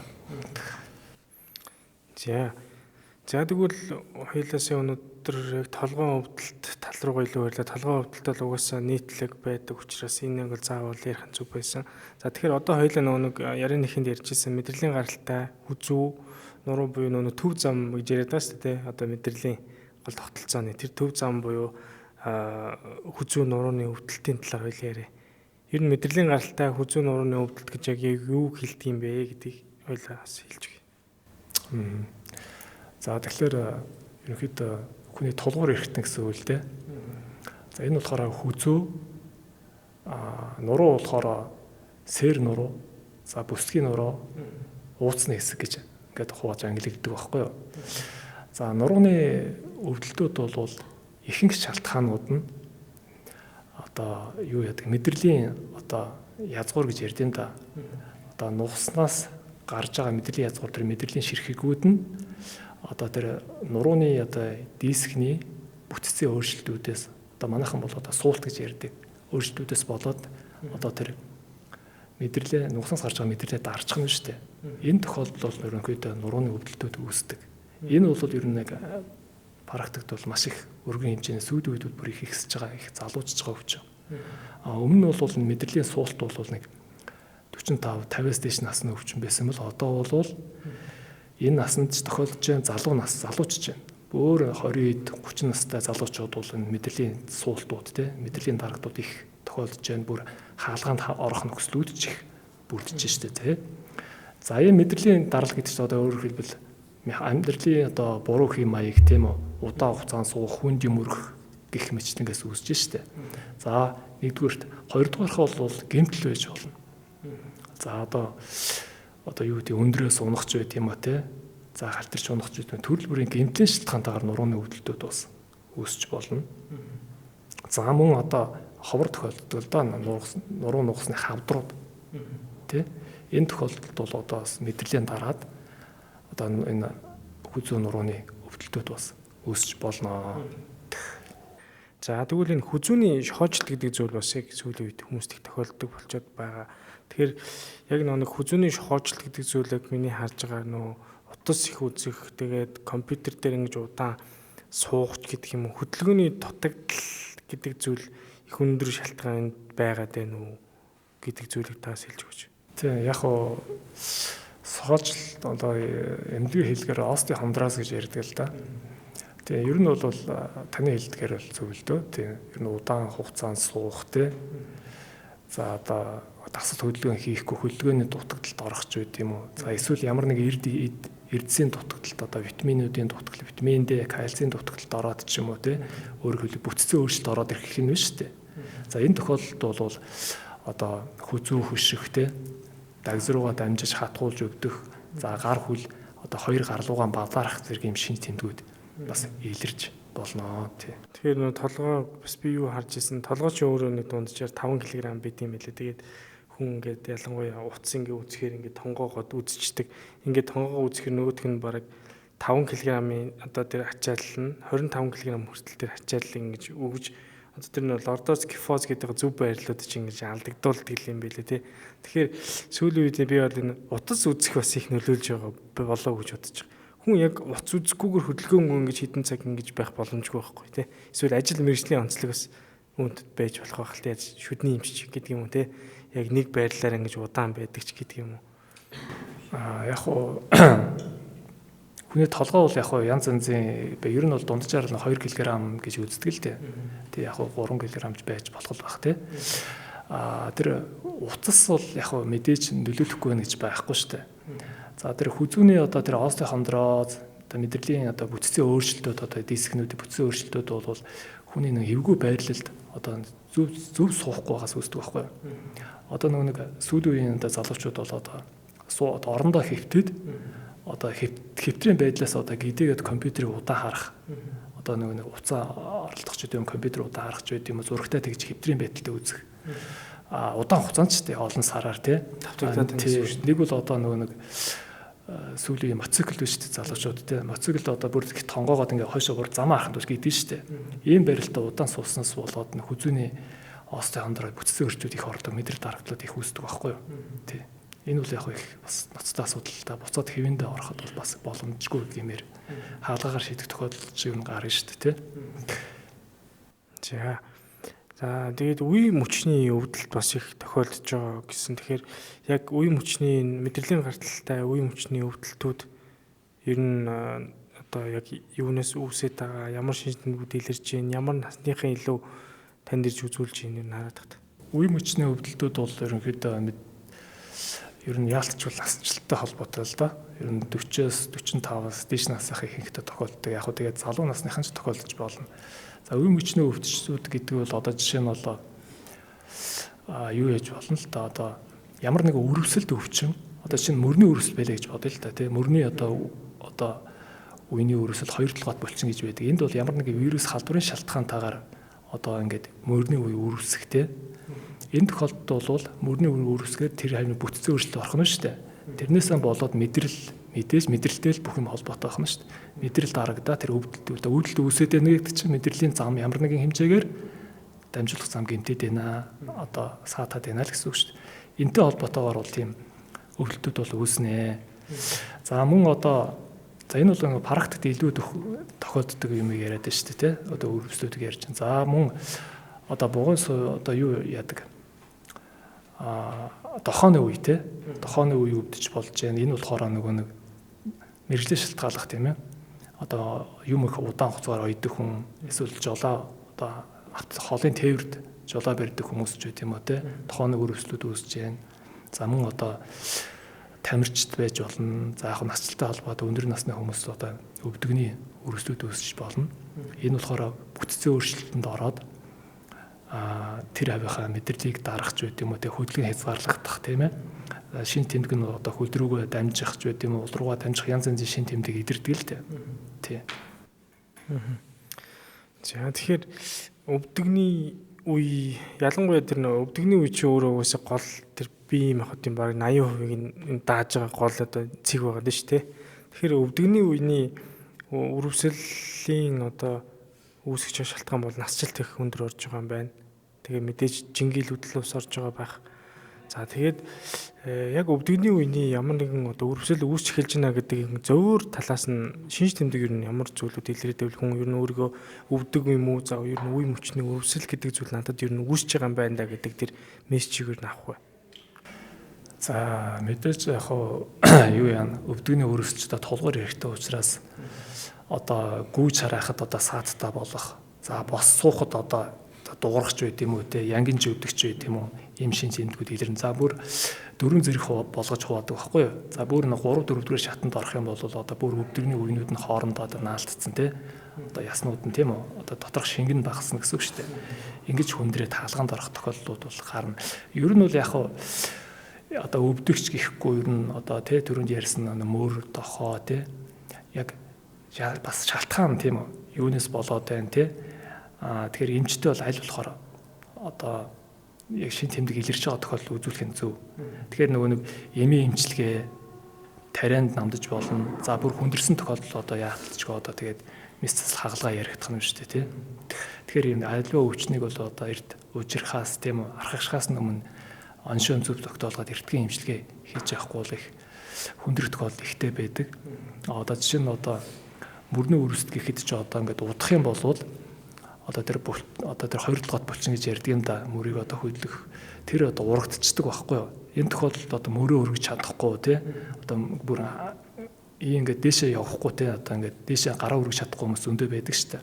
За эсвэл нөө тохоо үе тэнэлж чадах юм болчихсон ч байт юм уу. За өвдөг рүү орох юм бол одоо бос суухад хүндрэлтэй нуурахгүй ч байт юм уу тий.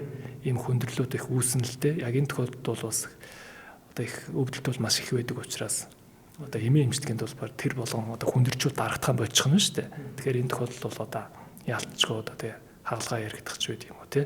Ийм тохиолдол гардаг байна шүү дээ. Эрүүл мэндийг дэмжиж ажиллагч газар шим компани Artichoke эрүүл мэндийн ундаа хамтран ажиллаж байна. За энэ Artichoke-ийн хувьд бол за чихрийн шижийн өвчлөлийн үед бол хүний цусндах сахар хэмжээ ихсдэг. За түүнийг бууруулах, за мөн урьдчилан сэргийлэх, за мөн одоо хордлогод байж энэ хүн арх уух, за тамхи татах, за химийн болон одоо тэр хоолны бусад одоо хордлогуудын үед бол тайлгдыг аж тустай. За мөн хоол боловсруулах, хоолны шингэлтэнд илүү ихээр сайнаар нөлөөлж идэг. За мөн одоо бүр шээс дамжуулах замын болон за илэгний бусад энэ олон төрлийн үйл ажиллагааг дэмжиж байдгаар илүү давуу талтай байдаг. За энэ Artichoke-ийг хүн одоо ууж эхлэх үед яадаг вэ гэхээр тухайн хүний ядаргаа тайлгдах, за мөн одоо тайвшрах, за мөн одоо тэр нойргуудл багасах, эрч хүч одоо ажлын одоо илүүхээр эрч хүчтэй болох зэрэг олон ач тус байж идэг. За хүн бол өдөрт нэг шил буюу 250 мл-ийн Artichoke-ийг бол уух боломжтой. За хордлогын хэмжээнээс хамаарат нэмэгдүүлэх боломжтой байдаг. Эрүүл мэндийг дэмжиж ажиллагч Neuromedic компани аль биесний хэрэгтэйгээр оруулж ирдэг. За бөөрийн чулуу хүчин үүсэлтээ сэргийлэх, за дахилтаа сэргийлэх бөөрийн эрүүл мэндийн бүтээгдэхүүн болох Lead Control хамтран ажиллаж байна. Энэ бол Европын чанарын 100% байгалийн гаралтай Испани Devicare үйлдвэрийн Lead Control бүтээгдэхүүнийг бол санал болгож байна. За энэ бүтээгдэхүүн бол бөөрийн чулууг за дахин томорхоос болон за шинээр үүсгэхээс сэргийлдэг. За мэдсэлийн дараах тахилтыг одоо багасгах бас мөн зориулттай.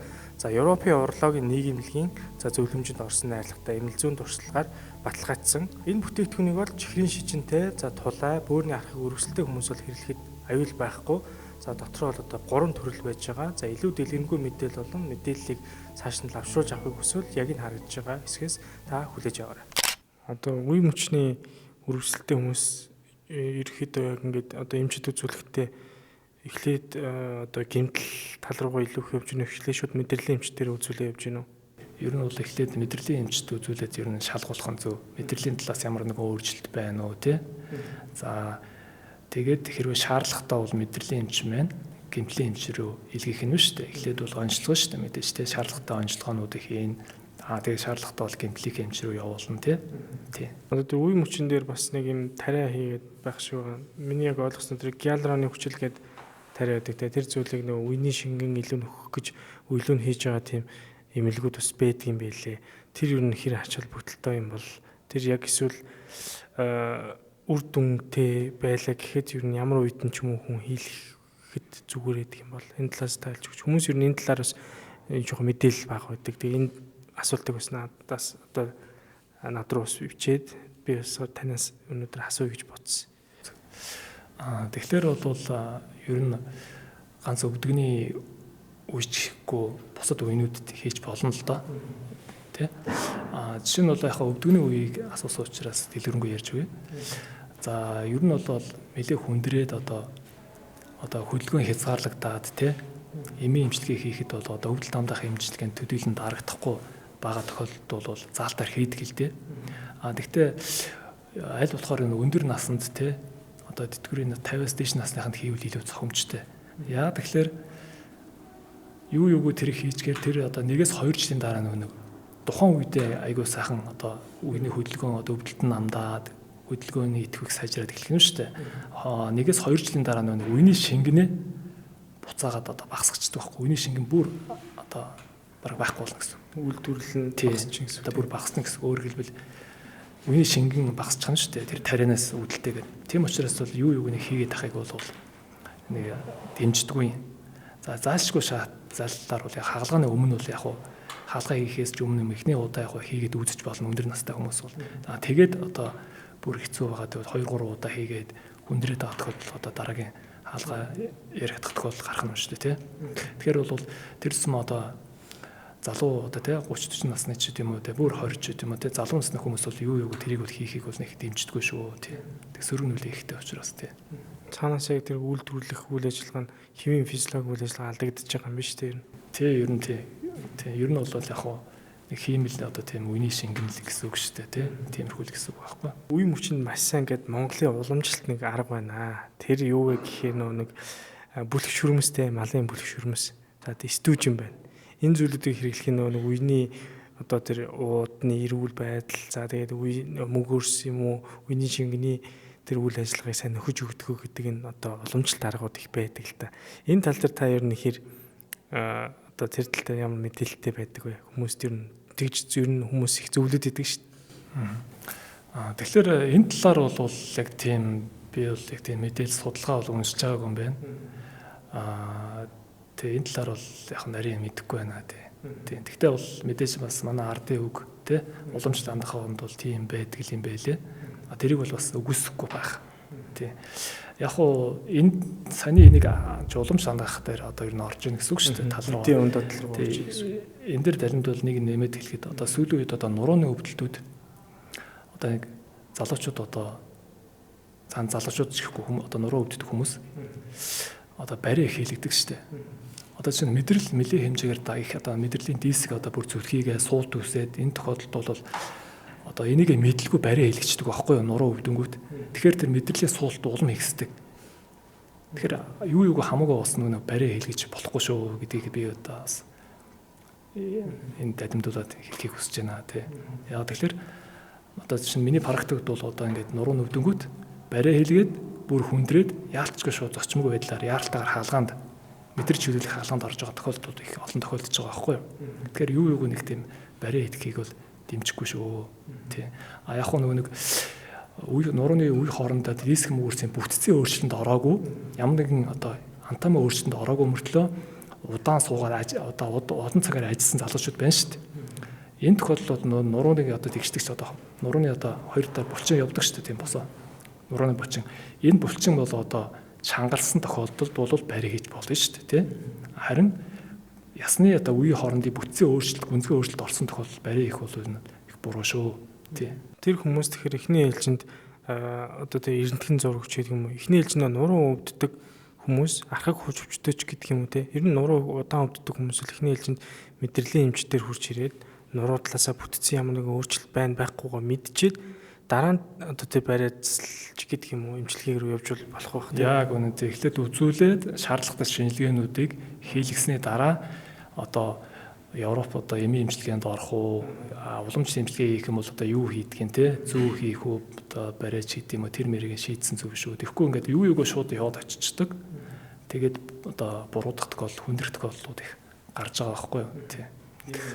Ер нь бол яг одоо Азиудын орнууд зүүн Аз ч гэдэм үү те одоо чинь одоо манай Монголд бол одоо энэ барай уламжлалт танах бол их байдаг л да. Ер нь Европ тал руугаа бол ер нь хадсангүй бага байдаг шүү дээ. Энийг нэг дэмжиж дэдэг байхгүй. Дур мэдэж одоо түрүүн хууль ярьсан тусалтаараа эмчилгээ хийлэгдэх шиг дур мэдэж бас юугүй барайцлал руу очихоос өмнө эхний ээлжин тэр нурууныхаа бүтэц энэ зүйлүүдийг бодиттойгоор нь одоо төв уншлуулж мэдэрчээд дараа нь барай хийхгүй бол хүндрээд хагалгаанд орох. Тэгээ хүндрэх тохиолдол их байна. Хүндрдэг шүү л гэдэг. Яг тийм одоо тохиолдол тань дээр бол хүн ирж исэн байна шүү дээ. Ер нь олон тийм их тохиолдож байсан. Ер нь залуучууд байна уу, настай хүмүүс байна уу? Тэр бол залуу гэхгүй шүү дээ. Одоо бүтцийн өөрчлөлтөнд орсон бол настай хүнд тохиолдож болно. Яг хөө мэдээч одоо настай өндөр наснууд илүү тохиолдно л доо. Тий. Одоо чинь залуу хүн одоо тий одоо дискний бүтцийн өөрчлөлт орсон тохиолдолд одоо тэгээ барай хийлгээд ч юм уу те барай хийн гэж одоо нуруунд дээр хүчтэй даралт өгнө гэсэн үг шүү дээ. Механикаар гэмтэж гин гэсэн үг байхгүй юу? Дахиад улам гэмтэж чинь гэсэн үг байхгүй юу? Тий. Тэгэхээр чин харамсалтай байгаа үстэй те. Тэгээд одоо хаалганд орно гэдэг чинь нэг тийм дэмжиж байх зүйл биш шүү дээ. Тэр бас яг өнөөдөр үзэж байгаа хүмүүс зүгээр ойлгоорой те. Уламжлалт ч юм уу барай энийг бол буруутгаж өгөх яриаггүй. Тухайн хүнд ямар нэгэн байдлаар хүндрэл үүсээд одоо дараагийн өөрийнх нь тэр өвчин хүндрээд мэдцлийн эмчилгээ ч юм уу бүр хурцтай байдлаар одоо маш их өөртөө эмчтэй ирж байгаа тийм зүйлүүд бас мерси тохиолдож байгаа учраас эхний ээлжинд заавал тэр зураг авахуулаад мэдрэлийн эмчтэй үзүүлээд гэмтлийн эмчтэй ч юм уу үзүүлээд ингээд асуудалгүй байна гэсэн тохиолдолд цусан хангамж сайжруулдаг булчин суулдаг ч юм уу тэр одоо аргуудаар явах боломжтой гэдгийг бол бас өнөөдөр хэлж байгаа. Онцлогооны тал дээр хойлоо яриа те. Ер нь үе мөч за хүзүү нуруу нийш хоожилт гэж ярьсан энэ үе мөчний тал дээр ер нь онцлогооны ач холбогдол нь тэр дундаа ямар одоо онцлогооны шат амжилтаар ингэж явж иж хүн өөрийгөө онцлуулах боломжтой юм бэ? Хүмүүс бодож байгаа за миний нуруу өвдөж байгаа, за миний нэг үе мөч өвдөж байгаа. Тэгвэл би ерөнхийдөө яаж онцлуулах юм болоо гэдэг тэр аргыг хоёлоос хэлээд өгч. Тэгэхээр ерөнхийдөө үе мөч нурууны өвдөлтөд бол ямар нэгэн одоо чинь өрсөлийн гаралтай бас байж болно л да. Тэгэхээр тэр өрслийг нь тогтоох тийм шинжилгээнүүд байдаг, лабораторийн шинжилгээ байна. За хоёрдугаарх нь бол багажин шинжилгээ одоо тэр нэг дүр сонжлогооны одоо зургнууд байна шүү дээ. Одоо тийм MRI, компьютер буюу CT те энэ шинжилгээнүүдийг хийж ерөнхийдөө оншийг нь ялган тогтоодог байхгүй юу. Тийм. Тэгээ сүүлийн үед бол одоо энэ шинжилгээнүүд бол маш их Монголд бол нэлээд өргөн тархсан зургийн одоо дүрслэл аягүй маш сайн тод гардаг те. Маш тоодчны одоо анатомийн төвшөнд гаргаж ирдэг учраас энэ шинжилгээнүүдийг өөрчлөх хэрэгтэй. Гэхдээ мэдээж эхлээд эмчд үзүүлээд үйлчлэгээ хийлгүүлээд зохих шинжилгээнүүдэд орох нь шүү дээ. Жишээ нь бол одоо насралт мэд одоо эмнэлэгт одоо шаардлагатай шинжилгээнүүдийг бүгдийг хийж байна. Одоо чинь толгой тий нуруу үе мөч бүх зургнуудыг авч байгаа ах нь шүү дээ. MRI шүү дээ тий. MRI маш өндөр хүчин чадалтай одоо багажин шинжилгээний нэг дүр сонжлогооны нэг багаж байхгүй юу. Тий. За мөн тэгээ шаардлагатай бол тэр үрслийн шалтгаантай өвдөдөв тэр үрслийн тогтоох тэр лабораторийн шинжилгээ хийж болж байна тий. Ер нь бол ер нь бүх онцлог шаардлагатай онцлогоонуудыг бол Монголд бол одоо хэтэрсэн гэж ороод хийдэг болсон гэж ойлгож байна доо тий. Онцлогооны ач холбогдол бол маш өндөр болсон. Тэр дундаа имчилгээнд тодорхой болсон тий. Асрал мэдийн MRI болохоор миний ойлгосноор Монголд баг ганц байгаа тийм дэвшилт технологийн хамгийн одоо сүүлийн технологи төр суурилсан гэж би бол ойлгосон. Тэгээд яг одоо асралт мэд дээр хурж ирээд хүн үзүүл яа гэд хоёлоо бодъё л да. Тэгэхээр эхний ээлжинд тухайн хүн одоо цаг аваад амбулаторитойгоо эмчд үзүүлээд тэгээд эмч маань ямар шинжилгээнүүд хийх юм бэ гэдгийг цааш нь ойлгох тий. Тий. Яг үнэ. Эхлээд эмчтэй үзүүлээд тэр одоо нурууг ингээд ангилдаг гэсэн шүү дээ. Хүзүү, сэр нуруу, бүсгийн уус гэдэг яг аль хэсэгт нь ахуулахаа гэдэг эмчтэй үзүүлснээр тэр байрлалын заалах нь шүү дээ. Тэг ямар нэгэн тийм MRI-д орж болохгүй сөрөг заалтууд байна уугүй юу гэдгийг тогтоох нь шүү дээ. Ингэжээч MRI-д орноо. За тэгээд яг хуу одоо энэ асралт мэд эмнэлэгт хийгдэж байгаа MRI-ны давуу тал нь болохоор богино хугацаанд хийгддэг байхгүй юу? Одоо нуруу гэхэд л одоо нэг 20-30 минутанд хийдэг ч юм уу те. Тэгэхээр нөгөө чинь нурууны мэдрэл дарагдсан хүн чинь одоо хэвтчээ шилгэн шүү дээ. Тэгэхээр нөгөө мэдрэл дарагдсан хүн чинь хэвтэнгүүт маш их ачаал өгөөд их өвддөг байхгүй юу? Тэгвэл манайх бол давуу тал нь маш хурдан хугацаанд хийдэг учраас давуу талтай гэсэн үг. За хоёрдугаарт нөгөө нэг их өндөр жин ихтэй те хүмүүс бол бас хийж болно гэж бас үзэж байгаа. Тий. Зарим газар чинь өндөр жингээс хамаарат бас орохгүй заалтын яваад байдаг шүү дээ. Тийм нөгөө нэг аппарат нөгөөс нэг жингийн тийм хязгаартай учраас тийм байдаг. Яг одоо манайх бол нэгдүгürt давуу тал нь яах нь одоо жин харгалзахгүй хийж болж байна. Хоёрдугаарт хурдан хийдэг тий. За хоёрдугаарт одоо ямар нэгэн тийм долгион тий одоо гелийн ууршил гэж ярьдیں۔ Да юм тийм сөрөг нь биед үзүүлэх сөрөг нөлөө нь харьцангуй хоёр дахин баг гэж ойлгож болно. Тэгээд зургийн дүрслэл одоо маш сайхан тод гардаг гэсэн үг байна шүү дээ тий. Онцтой хахад илүү ойлгомжтой. За баг тухайн өвчтөө өөрөө ч барыг хараад ойлгохоор тийм ялгаж харахаар тийм зураглал гарч байгаа л да. Тий. Харин тийм л тэр хаглаа хийж байгаа эмчтэй хүртэл яах нь хийхэд амар гэсэн үг шүү дээ. Давуу тал их байна гэсэн үг байхгүй. Онцлогооны хувьд бол асралт мэд эмнэлгийн хувьд бол ямар ч асуудалгүй хийх боломжтой байна. За тэгвэл нурууны өвдөлт, бөөрийн өвдөлтийг хүмүүс их андуураад яваад иддэг. Яг мэдрэлийн гаралтай өвдөлтөө мэдхгүй одоо тэр юу бөөрийн эмчтэр яваад очсон байдаг. Урлагийн эмчтэр явуулчихсан байдаг. За тэгээ ингээд цаг алдаад яваад иддэг шүү дээ. Тэгвэл яг одоо энэ өвдөлтүүд бол энэ бөөрийн өвдөлтөөс ингэж ялгагдана гэдэг тэр та нурууны өвдөлтийг ялгаж өгч. Тий. Тэгэхээр нурууны өвдөлт бол нэгдүгээр их удаан хугацаанд чилж хатуулж өвддөг. Тэгээ хоёрдугаарт бол юу яадаг л да хөл рүүгээ одоо хөлнийхөө одоо гуйны 10-гаар доошоогоо шилбрүүгээ уул руугаа ингэж дамжиж бадарч өвддөг байхгүй юу? За мөн нэг талын хөлийг ихэнх нэг талынхаа хөл рүү хоёр талын хоёр хөл хоёулаа дамжиж бас өвдөж болно. За урагшаагаан цавруугаа гуйныхаа урдуураач бас дамжиж өвдөж болно. Нэг онцлог нь ялах нэг онцлог нь байх нь шүү дээ. Бөөрийн өвдөлтийн үед бол яг нэг дамжих нь бол ховор. Тухайн яг тэр бүсгийн хэсгээрээ л чийж өвдөг нь шүү дээ. За тэгээ нурууны өвдөлтийн тохиолдолд бол бас хоёрдугаарт нэг хавгнаад ах нь бага одоо шилбэрүүгөө бөөрийн өвдөлтийн үед бол одоо шилб хавгнах, зогх хавгнах те иймэрхүү шинж тэмдгүүд илэрх нь шүү дээ. За үзлэгээр бол юм байх нь.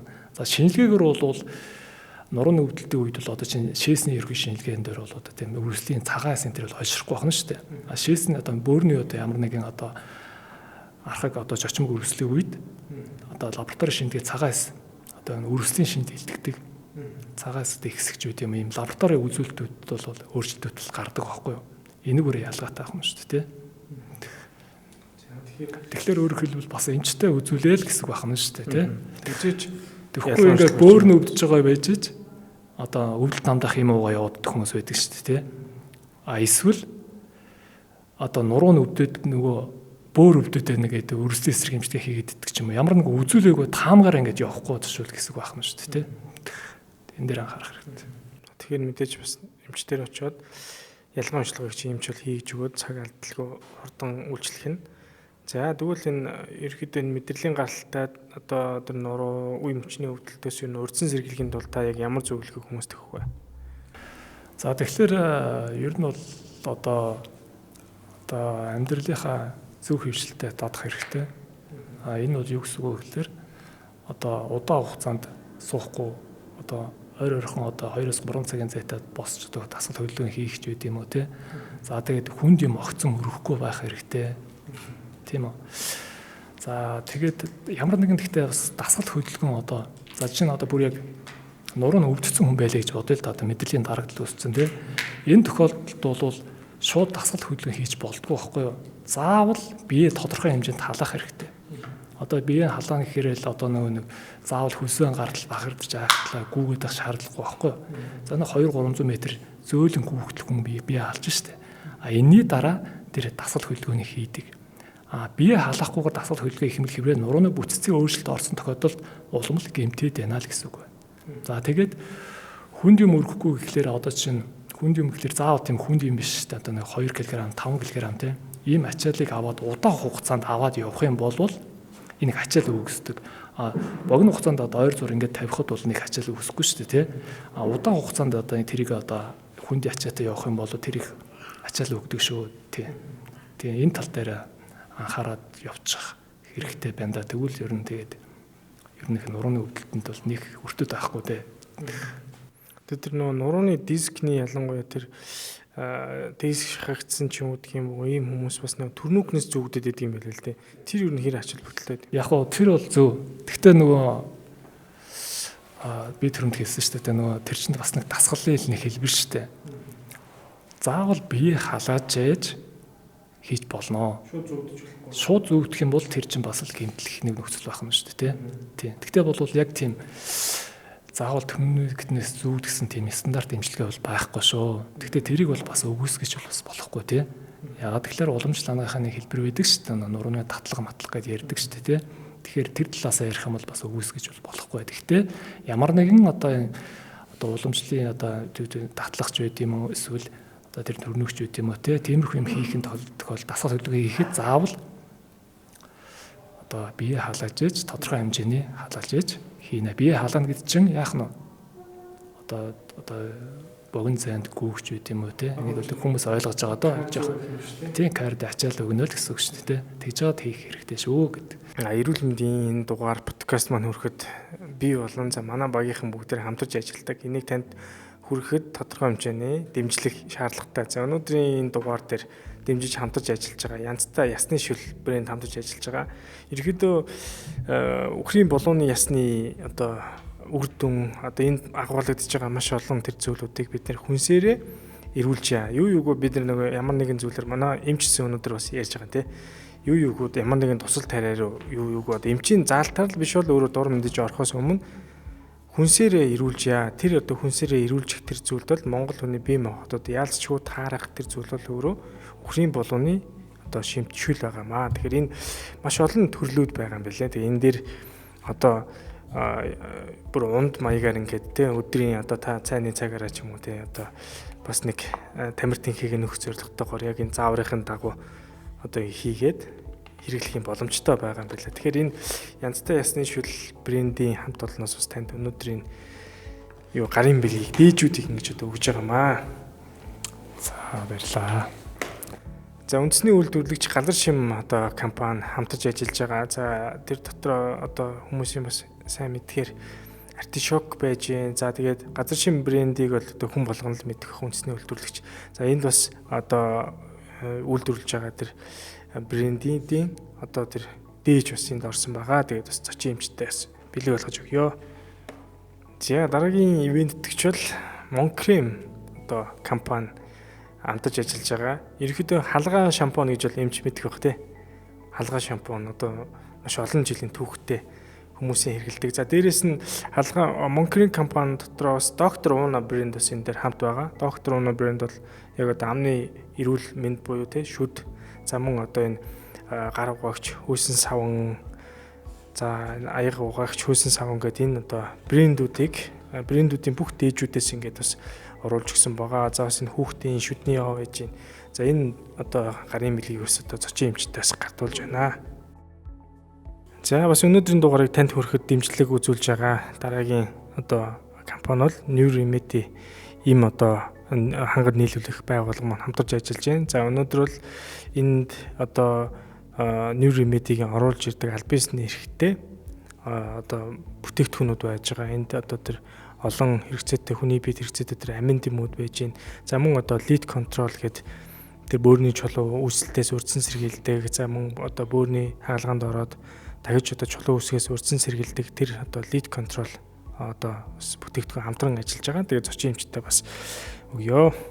За мэдээж бид бүхнийг бас одоо ивент гэж хамтран ажиллаж байгаа асралт мэд тэмдэг байж байгаа. Тэгэхээр өнөөдөр асралт мэд тэмдгийн одоо зочин эмч манаас өргөдөж та бүхэнд маш хэрэгцээтэй зүйлийг хэлж өглөө. Асралт мэд тэмдгийн хувьд бол эмнэлгийн тусламж үйлчилгээ цаг алдалгүй маш одоо найдвартай чадварлаг хамт олон дэлхийн дэвшилтэт технологитой энэ хамт олон байж байгаа. Тэгэхээр асралт мэд тэмдэг дээр та урьдчилан сэргийлэх үзлэг болон бусад амбулаторийн үзлэгүүдийг үрж ирээд үзүүлээ, даатгалаараа хөнгөлүүлээд байх боломжтой. Гол нь ойчор дараалал гэж яг тэр зүйлүүдээс ашигладаг хүмүүсээ бол асралт мэд тэмдэглийг зориорой гэдгийг хэлэх байна. За тэгээ өнөөдрийн одоо энэ дугаар бол мэдээж мэдрэлийн гаралтай тэр одоо мэдрэлийн ядаргаа, за толгой өвдөлт, үе мөч, одоо нуруу гэд маш олон зүйлийг хамардаг. Хүмүүсийн нийтлэг тэр тохиолдог зүйлийг л өнөөдөр бас зочин эмч бит хоёр ярилцлаа. Тэгээ өнөөдрийн урилгыг хүлээж аваад бид бүхэн цаг зав зарцуулж ярилцсан Хотгон Баяр эмчтэй хамарсан баярлаа. Баярлалаа. Тэгээд олон нийтэд одоо энэ хүчлийн талаар мэдээлэл хүргэхэд туссан та бүхэнд буянтай ажил хийж байгаад нь баярлсан талархснаа илэрхийлье. Баярлалаа. За баярлалаа. Тэгээд өнөөдрийн дугаар бол мэдээж танд хэрэгцээтэй зүйлүүдийг бид нэр эмгэг цэцтэй айлуулах дараалал нь ярьсан баг. Тэгээд мэдээж Хотгон Баяр эмчд үзүүлэх юм асралт мэд тэмдэглийг зорих хүмүүст мэдээж доотлолт нь ямар пэйж хуудас дээр одоо орж ин мэдээлэл авах зүйлүүдийг би бас оруулаад өгчин. Тэгээд энэ дугаар мэдээж танд таалагдсан бол мэдээж лайк дараарай, subscribe дараарай. Илүү их олон хүн үзчихэж бид бүхний дугаар цаашдаа ингээд тасралтгүй явах болно. Эрүүл мэндийг дэмжин ажиллагч байгууллагуудаа баярлалаа. Дараагийн чухал подкаст дугаараар иргэн уулзтлаа. Баяртай.